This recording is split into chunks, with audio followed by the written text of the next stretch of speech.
Olá pessoal, sejam todos muito bem-vindos a mais uma aula de aspectos celulares e moleculares da inflamação. Hoje nós vamos estar conversando sobre um tema bastante importante, uma célula bastante importante, que são os linfócitos.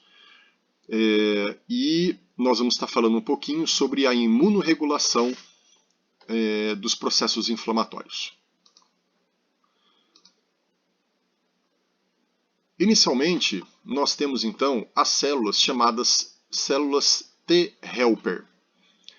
Os linfócitos T, eles então são uma categoria de linfócitos que são extremamente importantes, que fazem então todo um trabalho de imunorregulação do organismo. Eles trabalham então na seletividade de mecanismos efetores, eles trabalham na indução de proliferação de células adequadas e respostas adequadas, eles trabalham na atividade funcional efetora para a resposta infecciosa, inflamatória, e dessa maneira então eles regulam todo esse processo. Então aqui nós temos uma imagem, um esquema que representa bem todo esse processo de imunoativação, onde nós temos primeiro uma APC apresentando um antígeno para essa célula T helper, e ela então vai produzir alguns mediadores, que são citocinas. Dependendo da literatura, vocês podem encontrar o termo linfocinas. Por que linfocinas? Porque são citocinas liberadas por linfócitos. Na verdade, é só um apelido dado para essas citocinas, tá? Não é uma categoria de citocinas. Mas o importante para estar ressaltando aqui é que essas citocinas liberadas por essas células podem estar ativando células B, células natural killer, macrófagos, granulócitos e, inclusive, outras células T. Tá? Então, as células T helper são células extremamente importantes na orquestração efetiva e funcional da resposta inflamatória. Como funciona esse processo de ativação? Inicialmente, nós temos a célula que a gente chama de célula TH, que está presente lá na medula. Essa célula ainda está passando em processo de ativação. Essa célula, através de estímulos, ela pode liberar citocinas? Pode, mas ela libera de maneira bem seletiva IL-2. Ou seja, já é uma célula que tem capacidade de produção de citocinas. É uma célula genérica, é uma célula pouco ativada, mas é capaz de ser estimulada. Essa célula, quando está pronta, ela migra para a corrente sanguínea e ela então passa a ser chamada de célula TH0. A célula TH0 ela não tem ativação específica. Não é uma célula que tem capacidade de... perdão, ela não é uma célula ainda capacitada. Mas, de novo, é uma célula que, quando estimulada, consegue produzir várias citocinas, como interferon gama, IL-2, IL-4, IL-5 e IL-10. Então vejam só, é uma célula que apresenta muito potencial, mesmo ainda sendo uma célula indiferenciada. Essa célula ela fica muito pouco tempo na corrente sanguínea, logo ela migra para órgãos linfóides secundários. Esses órgãos linfóides secundários podem ser timo, linfonodos, tonsilas e assim por diante. Lá nesses órgãos linfóides secundários, ela vai ser estimulada de maneira apropriada para se tornar uma célula ativa.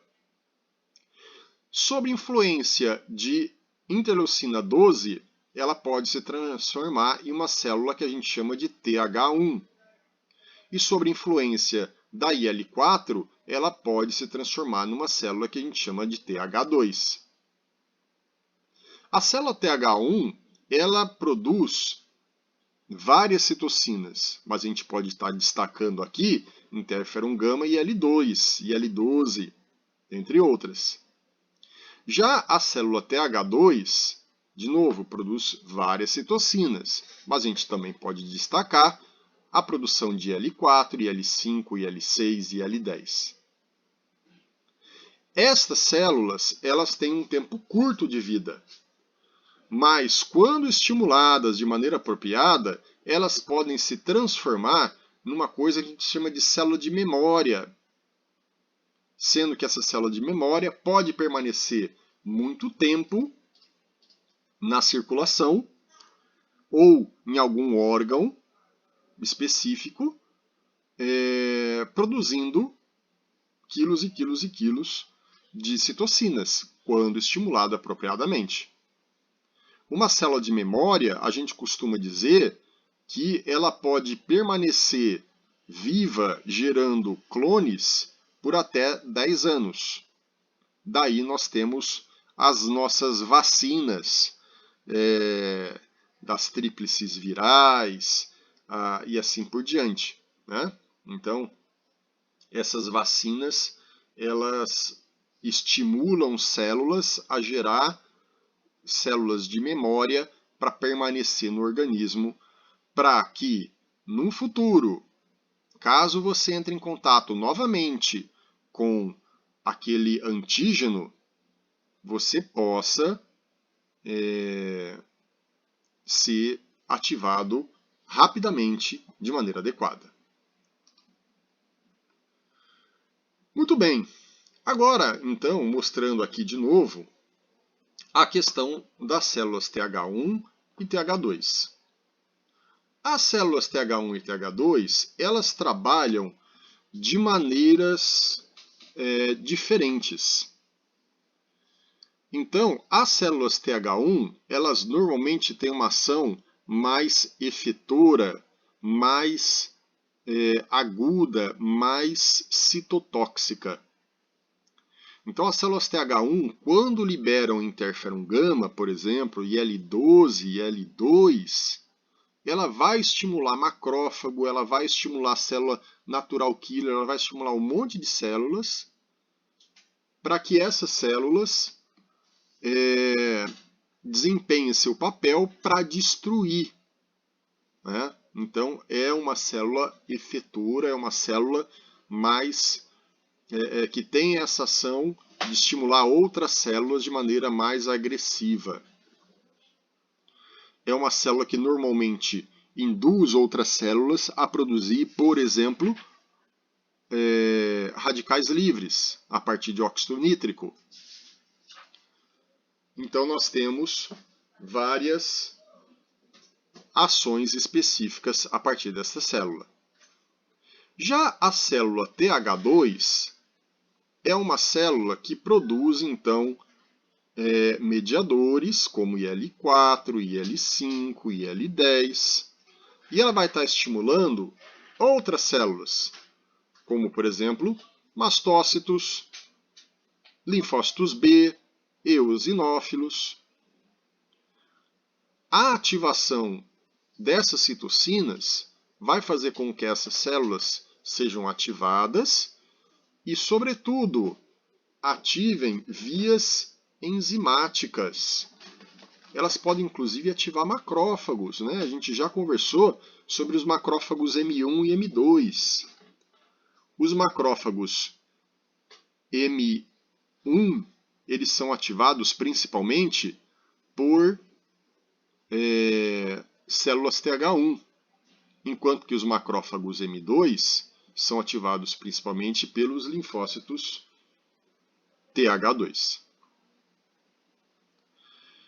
Outra coisa bastante interessante para a gente estar ressaltando é que essas células têm uma ação polar. Então, se você tem um monte de linfócitos TH1 no sistema, eles vão inibir a ação dos linfócitos TH2 que porventura possam estar lá nesse microambiente. E o oposto é verdade.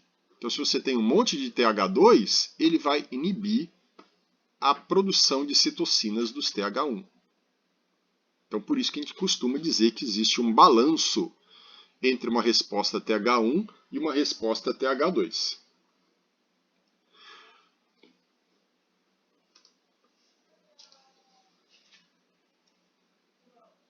Outra questão bastante importante para a gente estar mencionando da participação dos linfócitos e das citocinas por eles produzidas é a capacidade deles estimularem células para mudar a classe de anticorpos que são produzidos.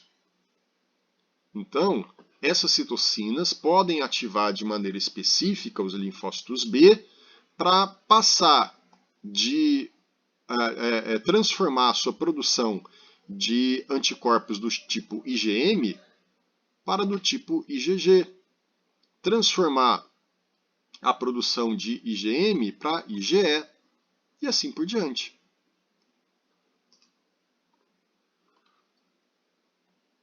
Também é possível mudar o isotipo da classe.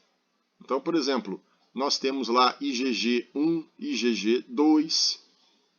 E isso é importante para que essas células se tornem mais efetivas, tenham uma ação efetora mais específica. Então, é bastante importante essa ativação seletiva de produção de anticorpos.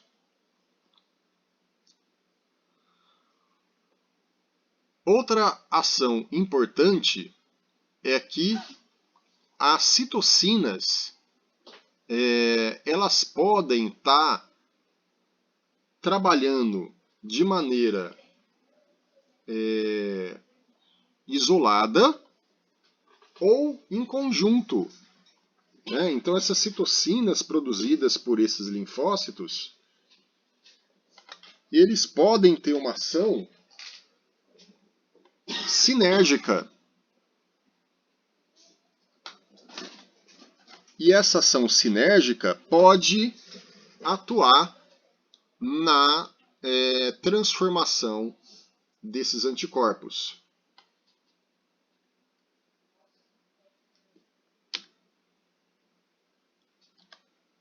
Agora, envolvendo os macrófagos. A gente já conversou bastante sobre os macrófagos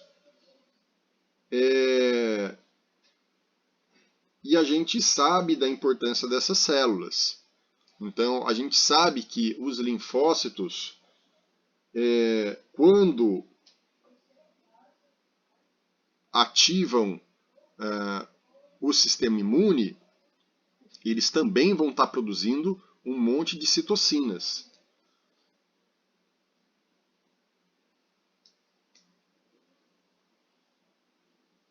E essas citocinas, elas são extremamente importantes para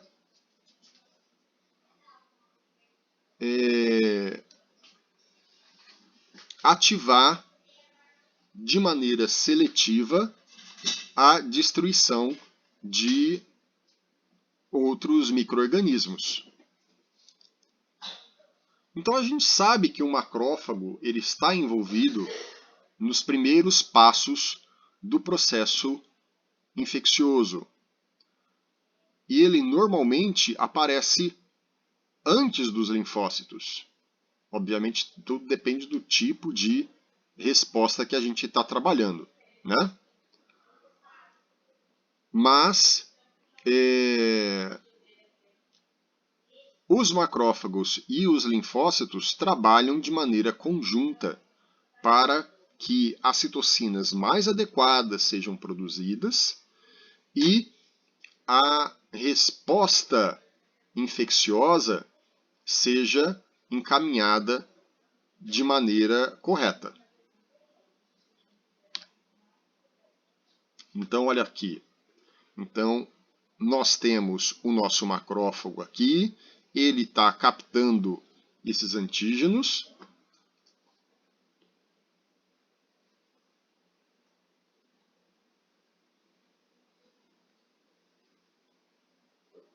E ele pode produzir citocinas. Esse macrófago pode estar produzindo receptores específicos que podem estar ativando essas células T.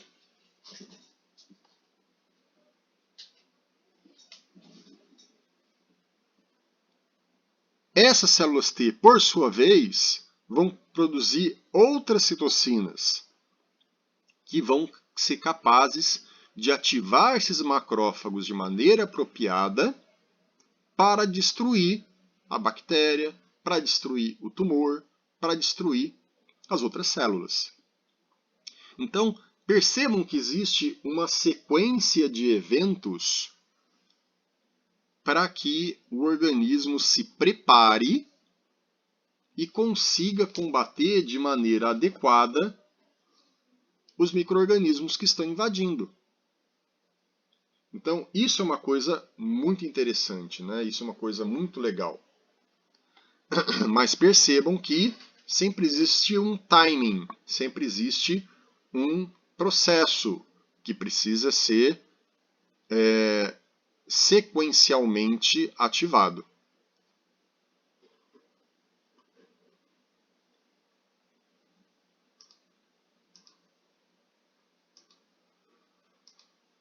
Aqui só para mostrar para vocês um quadro resumido da ação dos macrófagos, que a gente já apresentou para vocês anteriormente.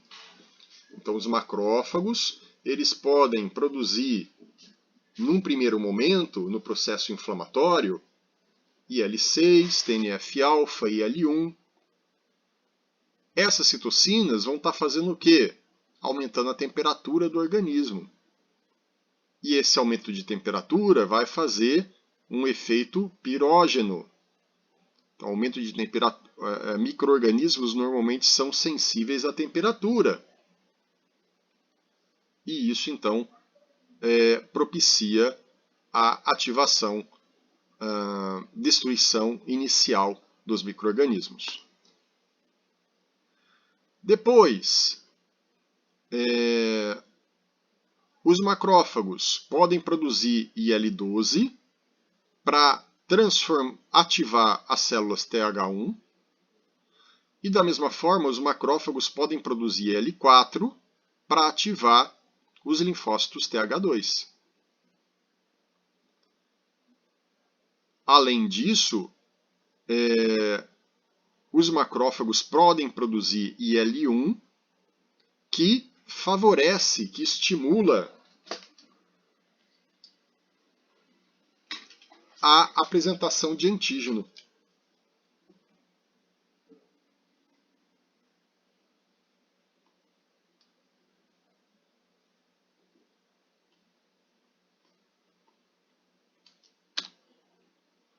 Outra coisa bastante importante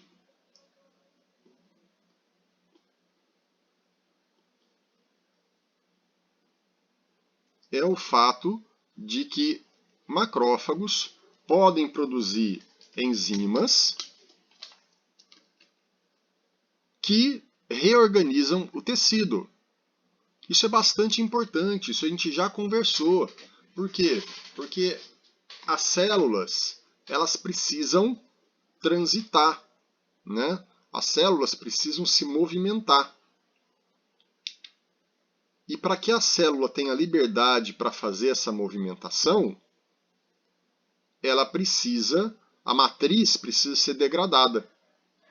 Então os macrófagos podem estar liberando essas enzimas degradantes, como por exemplo elastase, hialuronidase, colagenase, para que essa matriz possa ser degradada e as células consigam transitar mais livremente.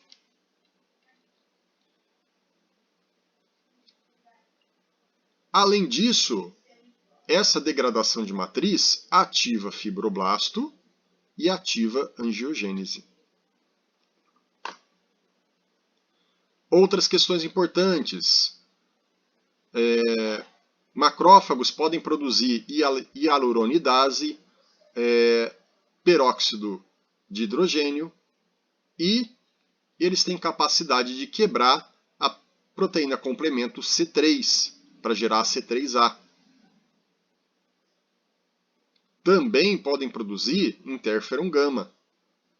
Todos esses fatores, em conjunto, são capazes de fazer o quê? Destruição tecidual.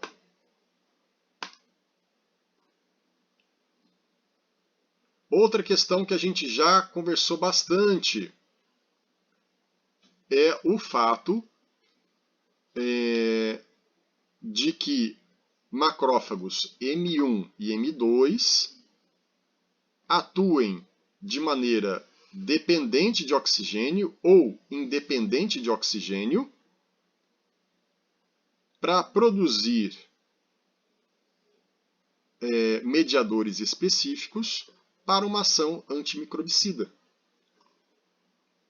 Então, na dependência de oxigênio, vai produzir peróxido de hidrogênio, superóxido, radical hidroxil e ácido hipoclorídrico. Enquanto que, de maneira independente de oxigênio, vai produzir hialuronidases ácidas, proteínas catiônicas e lisosimas. E, finalmente, os macrófagos, de maneira específica, podem produzir fatores citotóxicos, peróxido de hidrogênio, quebrar C3A, produzir proteases e arginases, produzir óxido nítrico e produzir TNF-alfa, sendo que todos esses fatores são importantes fatores antitumorais. Então, nessa regulação do sistema imune, os macrófagos são extremamente importantes e trabalham paralelamente com os linfócitos para o desenvolvimento de uma resposta adequada.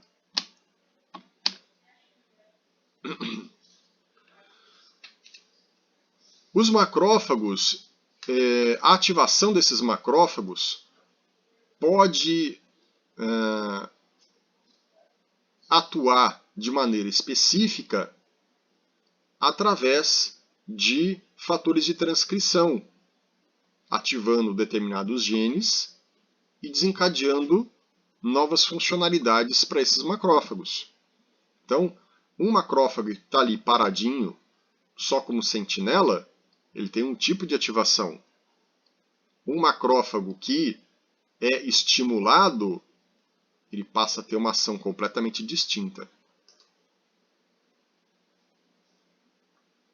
Os principais mecanismos de ativação dos macrófagos são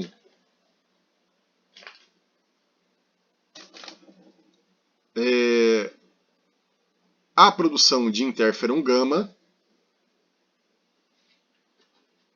para ativar a produção de células TH1.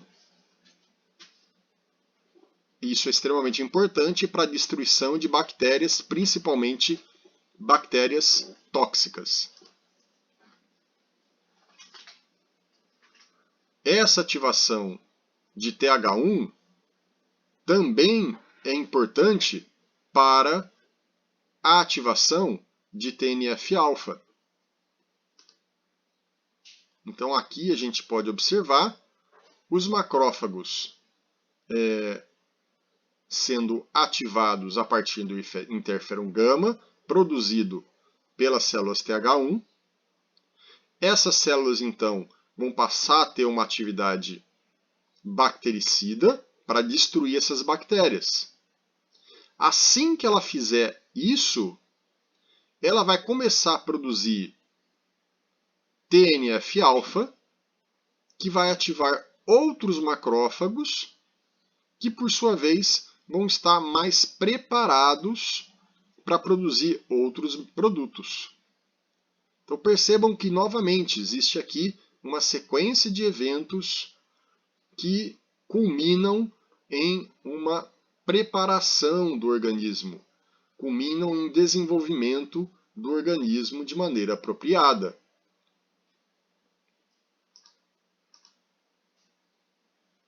Agora vamos falar um pouquinho dos linfócitos T citotóxicos. Os linfócitos T citotóxicos, eles são oriundos do timo, eles saem como células pré-ativadas e eles têm o receptor de célula T ativo, mas ele ainda não está maturo, ele não está pronto ainda. Ele precisa ser ativado. E para que ele seja completamente ativado, ele precisa de 2 sinais. Primeiro, ele precisa se associar a um antígeno. E para essa associação, ele precisa ter uma associação com macrófagos. E ele faz essa associação se ligando ao receptor de MHC de classe 1.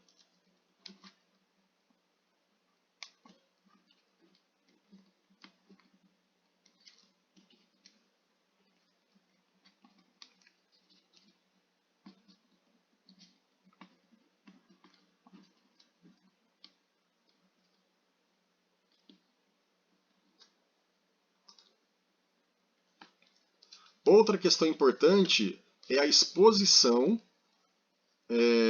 de citocinas do tipo IL-2 e interferon gama.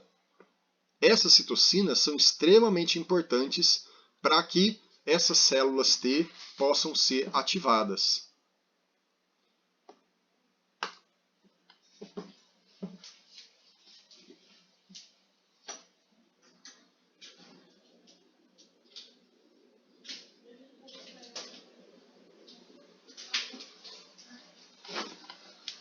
Isso, então, depende,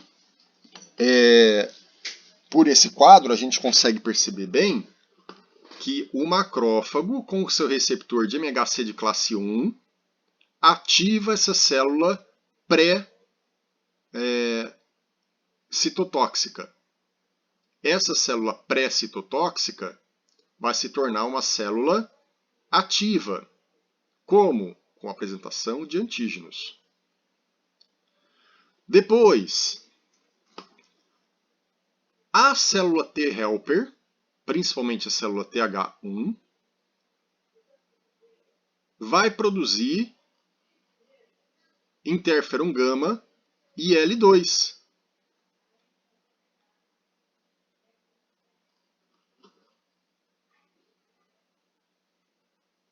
Essa ativação, essa produção dessas citocinas vai permitir que essa célula se torne completamente funcional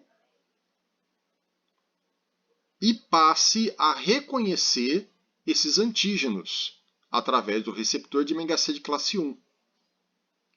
E ao fazer esse reconhecimento, ele libera produtos citotóxicos que vai produzir a morte dessa célula. Isso é maneira bastante específica, principalmente para a morte celular de células infectadas por vírus.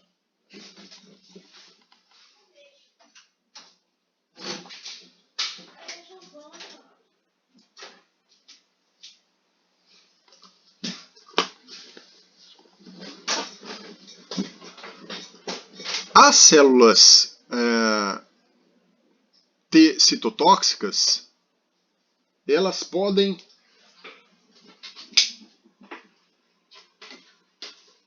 atuar de maneira específica, elas podem matar as células através de vários mecanismos. A gente pode falar sobre o reconhecimento antigênico, a gente pode falar sobre o contato célula-célula, e a gente pode falar também sobre vários outros mecanismos, hoje descritos pela literatura, que fazem então esse reconhecimento, essa capacidade de ativação, possibilitando então a destruição seletiva dessas células.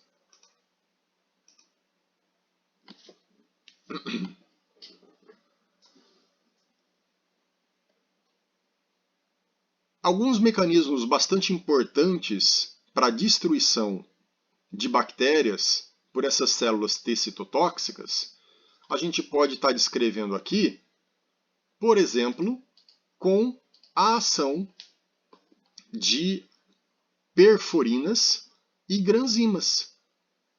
Então, esse é um mecanismo bastante importante de destruição de células infectadas.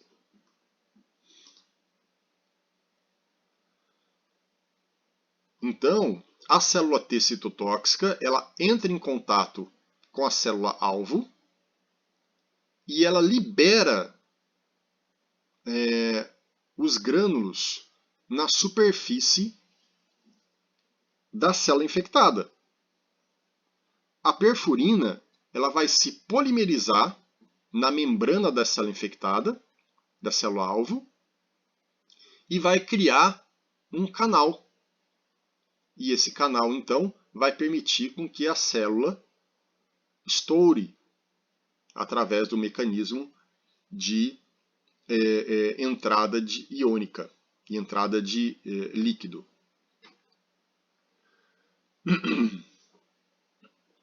As granzimas, que são serina-proteases, elas entram na célula-alvo através de canais. Esses canais, então, vão ativar caspases e nucleases. E dessa maneira, a célula-alvo morre por ativação de apoptose. Então, vocês percebem aí que a ação da célula T citotóxica ela é bastante variada, né? Então, ela pode ser alguma coisa muito dramática, de modo que faz a célula estourar, assim como ela pode fazer uma coisa mais controlada, que levaria à apoptose da célula-alvo. Então, aqui só para mostrar para vocês, as perfurinas liberando essas proteínas se polimerizam formando o canal, a entrada de cálcio e líquido faz com que a célula estoure. E nesse outro caso, as granzimas elas entram através de proteínas canais. Essas granzimas elas vão estar ativando o sistema de caspase, fazendo com que a célula morra por apoptose.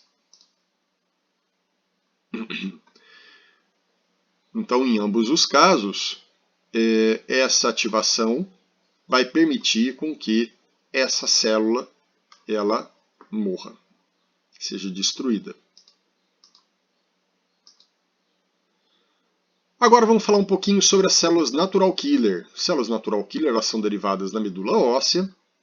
Elas não têm receptores específicos, elas não têm marcadores específicos de célula T ou célula B. Né? Por exemplo, ela não tem receptor de célula T. Eles não fazem maturação no timo e eles expressam CD56, que é um marcador específico de célula natural killer. Então, uma célula bem diferente. Outra coisa interessante é que ela expressa um receptor do tipo FC que é chamado FcR3, que seria uma CD16. Isso também a gente percebe que existe, por exemplo, em mastócitos. Então, são alguns receptores específicos para essas células. E a principal citocina que permite a diferenciação das células natural killer é a IL-2.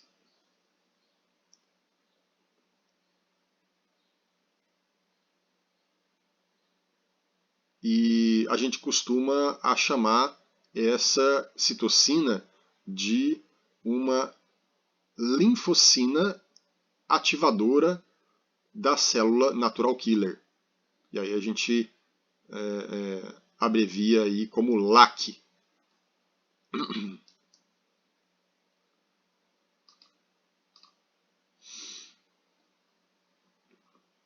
Alguns mecanismos de ativação, alguns mecanismos efetores de ação das células natural killer.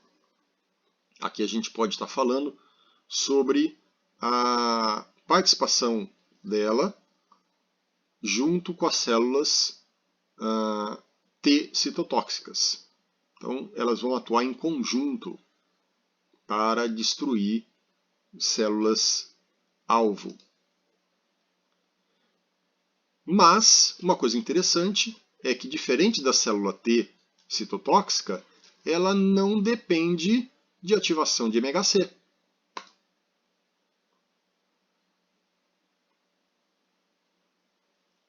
A capacidade de destruição da célula natural killer é proporcionalmente inversa à expressão de MHC de classe 1. E aí a gente fala que a gente tem uma abreviação que seriam então receptores inibitórios de morte.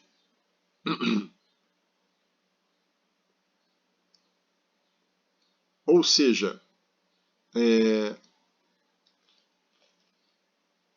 quanto mais MHC de classe 1 a célula tenha, menos a célula natural killer tem a possibilidade de destruir essa célula. Do contrário, se a célula não apresenta MHC de classe 1, ela não consegue reconhecer aquela célula como uma célula self e ela vai destruir aquela célula.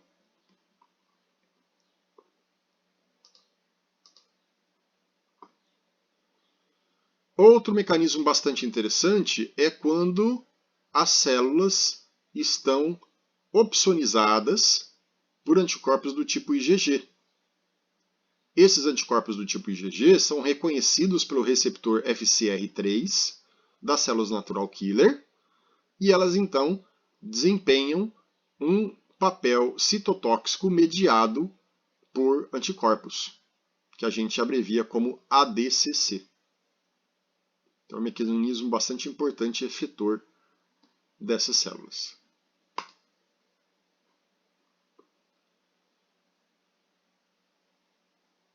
Outra coisa bastante importante são as linfocinas ativadoras de células natural killer. Então a gente precisa ter aí um nível dessas citocinas suficiente para que elas sejam ativadas e elas possam desempenhar seu papel de destruição. E finalmente, vamos falar sobre a regulação de todo esse processo. Então, a gente sabe que tudo isso que a gente acabou de dizer é maravilhoso, né? A gente sabe que quando o nosso organismo entra em contato com um antígeno estranho, a gente vai levar à destruição desse antígeno. Só que a gente tem um problema, né? Nós vivemos num mar de antígenos. A gente respira poeira o tempo todo. A gente respira ácaro o tempo todo. A gente come coisas estranhas o tempo todo. E todos esses antígenos vão acabar na nossa circulação sanguínea. Isso poderia desencadear um processo maluco de infecção generalizada que poderia levar o nosso organismo à falência. Mas isso é capaz de ser mediado por um processo que a gente chama de tolerância a antígenos. Então, o nosso organismo ele consegue perceber que determinados antígenos são antígenos, vamos dizer assim, bobos, que não vão trazer nenhum malefício para o nosso organismo. E nesse caso, esses antígenos podem ser simplesmente ignorados.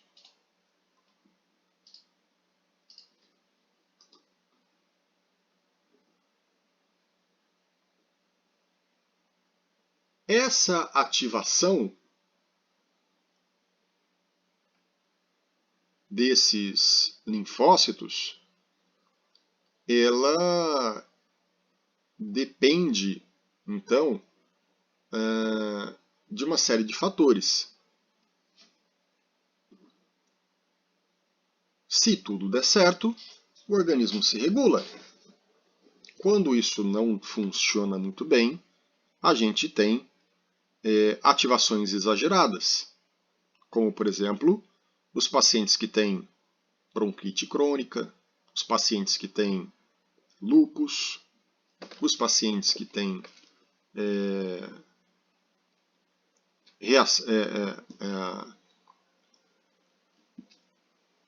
doença de Crohn. Então existem hoje uma série de doenças importantes que são decorrentes da não regulação imune frente a determinados antígenos.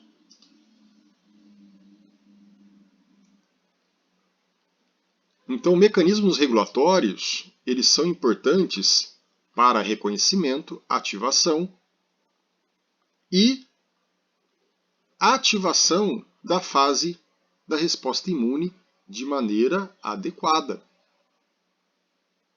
Se a gente não ativa o nosso organismo de maneira adequada, a gente pode levar o organismo à falência. Então é isso, pessoal. Espero que vocês tenham gostado da aula. Essa então seria uma explanação geral sobre o processo de ativação do sistema imune de modo regulado, com a participação de linfócitos e macrófagos. Então ficamos por aqui, pessoal. Dúvidas, por favor, me encaminhem no e-mail e nos vemos na próxima aula. Um grande abraço, valeu, tchau!